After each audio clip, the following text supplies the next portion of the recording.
Shalom, puji Tuhan.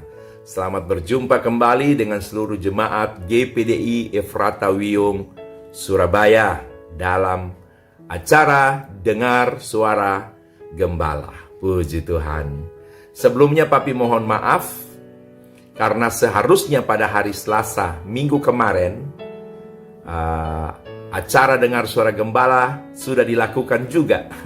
Tetapi Papi harus jujur karena acara ini merupakan acara baru, jadi Papi lupa untuk merekamnya, ya. Acara ini memang hanya sekitar 7-10 menit, puji Tuhan. Jadi berdoa saja supaya untuk seterusnya jangan lupa lagi, ya. Puji Tuhan. Nah, hari ini Papi akan berbicara tentang hubungan taat dan mujizat. Materi pada renungan ini masih merupakan kelanjutan daripada khotbah Papi hari Minggu tentang janda di Sarfat yang mengalami mujizat.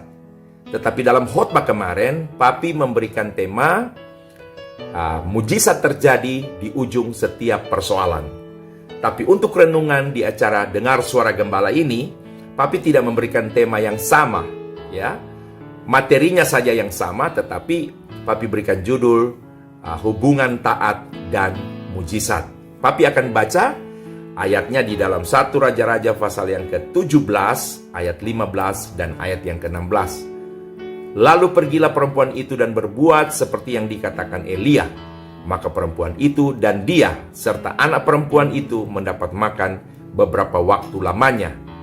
Tepung dalam tempayan itu tidak habis dan minyak dalam buli-buli itu tidak berkurang, seperti firman Tuhan yang diucapkannya dengan perantaraan Elia, puji Tuhan.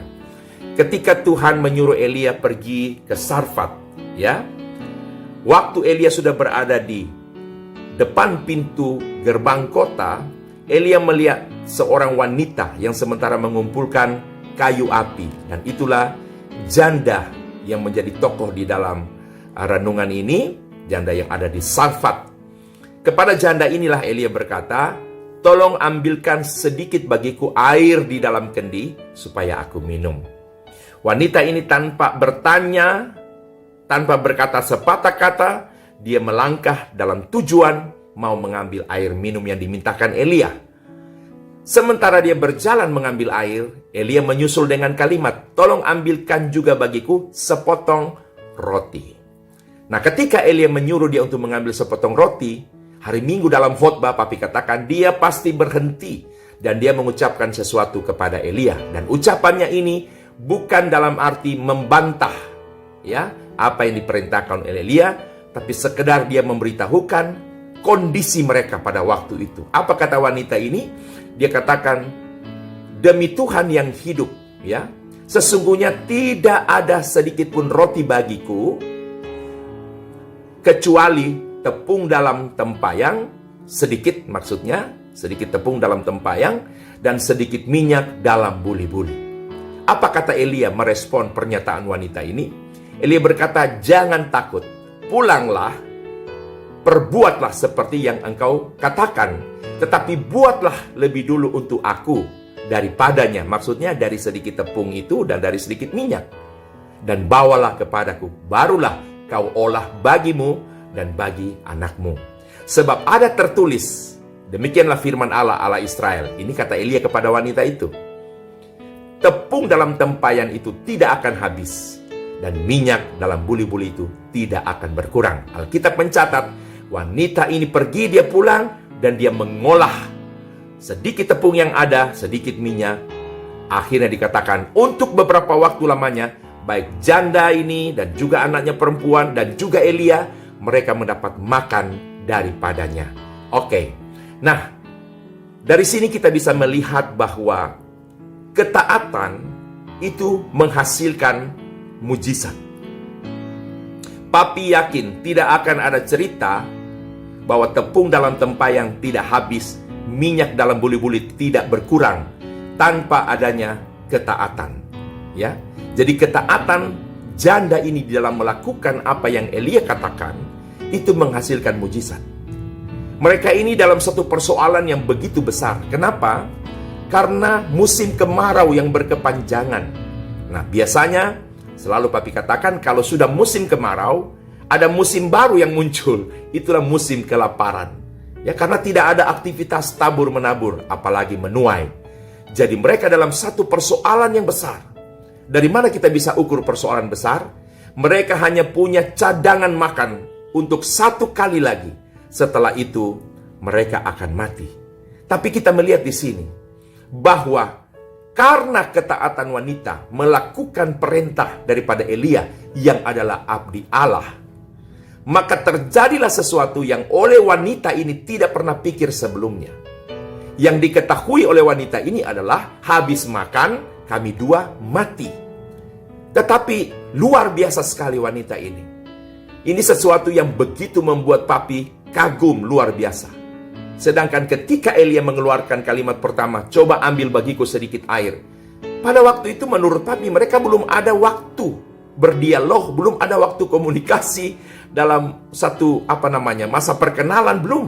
Begitu ketemu langsung minta.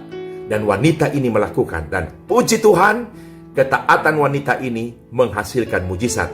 Sehingga yang hari Minggu papi katakan, mereka berdua sebetulnya sudah ada di depan pintu kematian. Karena tidak ada lagi perbekalan yang lebih selain daripada sekali makan, lalu mereka tinggal menunggu kapan mereka menghembuskan nafas terakhir. Karena tidak ada lagi makanan pada waktu itu.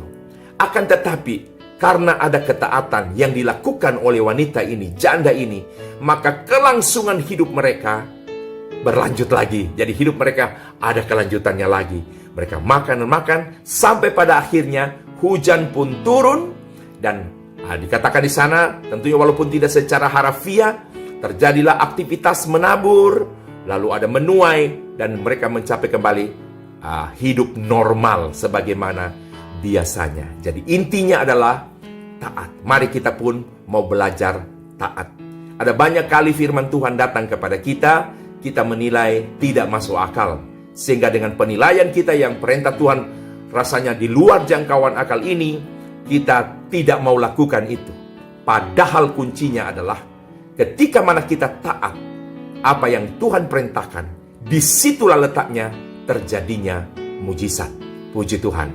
Kalau Tuhan katakan setialah beribadah, di dalam ibadah roti makanan diberkati, air minuman diberkati. Nah, kadang-kala kita berpikir begini, masa sih cuma datang ibadah lalu Tuhan lakukan itu, penyakit disembuhkan, dilalukan daripada kita?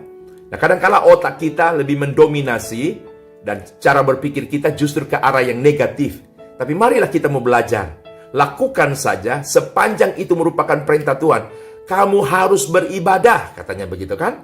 Maka roti makananmu diberkati, air minuman diberkati, penyakit pun dilalukan. Puji Tuhan. Kalau firman Tuhan berkata begini, jangan balas jahat dengan jahat, balas jahat dengan kebaikan. Nah, ini lebih lagi pikiran kita berkata bahwa tidak mungkin orang buat jahat lalu kita buat baik. Nah, ini kadang-kala konsep-konsep kemanusiaan kita yang lebih menguasai pikiran kita, sehingga pada akhirnya kita tidak melakukan apa yang Tuhan perintahkan. Tapi kita mau belajar untuk taat seperti janda ini. Tidak masuk akal perbekalan yang hanya untuk sekali, untuk dia dengan anaknya, kok ada orang lain lagi minta, begitu ya. Tapi dengan dia melakukan apa yang menjadi perintah Tuhan lewat Elia, mujizat terjadi. Hal yang sama pun akan terjadi kepada kita ketika kita melakukan apa yang Tuhan perintahkan. Puji Tuhan. Masih ada contoh-contoh lain juga di dalam Alkitab yang kita bisa melihat karena ketaatannya maka mujizat terjadi. Kita ambil contoh saja. Pelayan-pelayan yang ada di Kana dalam satu pernikahan yang ketika itu Alkitab berkata anggur habis. Kita ambil saja singkat ceritanya. Ketika Yesus pergi ke belakang, dia menjumpai para pelayan dan dia menyuruh mereka mengisi tempayan itu penuh dengan air. Mereka tidak komen, no comment. Mereka lakukan saja. Dan hasil ketaatan itu adalah terjadinya anggur dengan kualitas yang jauh lebih baik daripada anggur yang semula. Ketaatan menghasilkan mujizat, ya. Demikian juga ketika Tuhan memerintahkan kepada murid-murid, tebarkan jala di sebelah kanan perahu. Setelah sepanjang malam, mereka tidak mendapatkan apa-apa. Tuhan katakan coba tebarkan jala sebelah kanan perahu kepada Petrus pada waktu itu. Dan akhirnya ketika Petrus melebuhkan jalannya, menebarkan jalannya di sebelah kanan perahunya, apa yang terjadi? Sesuatu yang tidak mereka pikirkan, di luar jangkauan akal mereka. Kenapa saya katakan di luar jangkauan akal? Seharusnya jala itu ditebarkan di tengah-tengah danau sana. Sementara mereka sedang dalam jalan pulang dan hanya tinggal 90 meter dari daratan. 200 hasta itu kalau dimeterkan jadi 90 meter, karena satu hasta 45 cm. Saudara, di tempat yang tidak seharusnya jala ditebarkan, tapi karena ini perintah Tuhan, maka mereka lakukan. Apa yang terjadi? Ikan memenuhi jala mereka sampai hampir koyak. Jadi intinya, di dalam ketaatan ada mujizat. Dalam bentuk apapun firman yang saudara tahu, sepanjang itu bertentangan dengan akal sehat, mari kita mau belajar kepada janda ini, kita belajar kepada para pelayan yang di Kana, kita belajar kepada Petrus yang taat melakukan, maka di balik ketaatan kita ada mujizat yang pasti terjadi. Haleluya, Tuhan Yesus memberkati kita semua. Sampai jumpa dalam acara Dengar Suara Gembala di minggu yang akan datang. Amin.